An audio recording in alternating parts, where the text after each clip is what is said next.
ഞാൻ Mambra Purushothaman, Congress Janapaksha assembly Kerala chairman.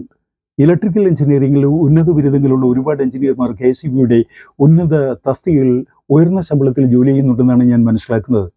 KCB അഭിമുഖീകരിക്കുന്ന സാങ്കേതിക വെല്ലുവിളികളെ ചെറുക്കാനും ഇടയ്ക്കിടെ സപ്ലൈ നിലച്ചു പോകുന്നത് കൊണ്ട് പൊതുജനങ്ങൾ അനുഭവിക്കുന്ന കഷ്ടപ്പാടുകൾ ഇല്ലാതാക്കുന്നതിനും നൂതന സംവിധാനങ്ങൾ നടപ്പിലാക്കാൻ ശേഷിയും ക്ഷേമോഷിയുമുള്ള ഈ ഉന്നത എഞ്ചിനീയർമാർ നിലവിലുള്ള ഔദ്യോഗിക ശ്രേണികളിൽ ഫയലുകൾ മാത്രം നോക്കുന്നതിൽ വ്യാപൃതരായി സാങ്കേതിക ചാതുര്യം നടപ്പിലാക്കാൻ അവസരം ലഭിക്കാതെ തുരുമ്പിച്ച് നശിക്കുന്നുണ്ടോ എന്ന് പരിശോധിക്കാൻ സമയമായിരിക്കുന്നു. കാലവർഷം തുടങ്ങിയാൽ നമ്മുടെ വിദ്യുച്ഛക്തി മേഖലയിൽ സംജാതമാകുന്ന പ്രകൃതിജന്യ തടസ്സങ്ങൾ നീക്കുന്നതിന് പെടാപ്പാട് പെടുന്ന KCB മസ്തൂർമാരുടെയും ഇലക്ട്രീഷ്യന്മാരുടെയും കഷ്ടപ്പാടുകൾ മനുഷ്യത്വമുള്ള ആരിലും അനുകമ്പ ഉളവാക്കും.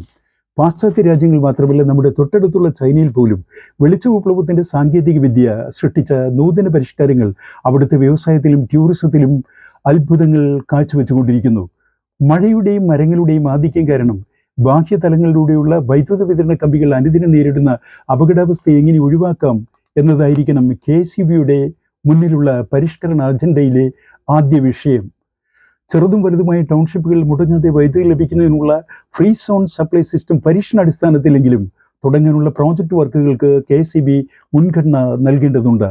തൂമ്പ കൊണ്ട് കുഴിയെടുത്ത് മസ്തൂർമാരും കരാർ ജോലിക്കാരും ഭാരിച്ച ഇലക്ട്രിക് പോസ്റ്റുകൾ കമ്പക്കയറും കപ്പിയും കൊണ്ട് വലിച്ചുപൊക്കി കുഴിച്ചിടുന്നത് അങ്ങേയറ്റം അപകടകരവും ആധുനിക കാലത്തിന് യോജിച്ചതുമല്ലെന്ന് മാത്രമല്ല, അധിക സമയമെടുക്കുന്നത് കൂടിയാണെന്ന് പറയാതെ വയ്യ. പോസ്റ്റുകൾക്ക് കുഴിയെടുക്കുന്ന ഉൾപ്പെടെയുള്ള എല്ലാ മെക്കാനിക്കൽ വർക്കുകളും ദ്രുതഗതിയിൽ ചെയ്തു തീർക്കുന്നതിനുള്ള റാപ്പിഡ് മെയിൻ്റെനൻസ് ഫോഴ്സ് രൂപീകരിക്കുകയും ക്രെയിനും ഡിഗിങ് മെഷീനും ഉൾപ്പെടെയുള്ള ആധുനിക സൗകര്യങ്ങൾ ഏർപ്പെടുത്തുകയും ചെയ്യണം. KCB അതിബൃഹത്തായ ഒരു നവീകരണ പദ്ധതിക്ക് തുടക്കം കുറിക്കണമെന്ന് മാത്രമല്ല, മഴക്കാലത്ത് പ്രത്യക്ഷപ്പെടുന്ന ചെറുതും വലുതുമായ നീരൊഴുക്കുകളെയും കുതിച്ചൊടുക്കുന്ന നദീപ്രവാഹങ്ങളെയും 2-3 മാസക്കാലത്തേക്കാണെങ്കിൽ പോലും സമർത്ഥമായി ഉപയോഗിച്ച് വൈദ്യുതി ഉൽപ്പാദിപ്പിക്കുന്നതിനുള്ള ചെറുതും വലുതുമായ ടെമ്പററി ആൻഡ് ട്രാൻസ്പോർട്ടബിൾ ജനറേറ്റിംഗ് യൂണിറ്റുകൾ സ്ഥാപിക്കുന്നതിന് KCB മുൻകൈയെടുക്കണം.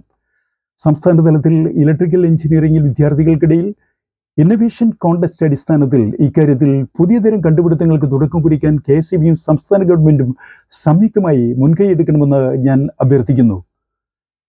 സ്നേഹപൂർവ്വം, മമ്പ്ര പുരുഷോത്തമൻ, കോൺഗ്രസ് ജനപക്ഷ അസംബ്ലി കേരള ചെയർമാൻ.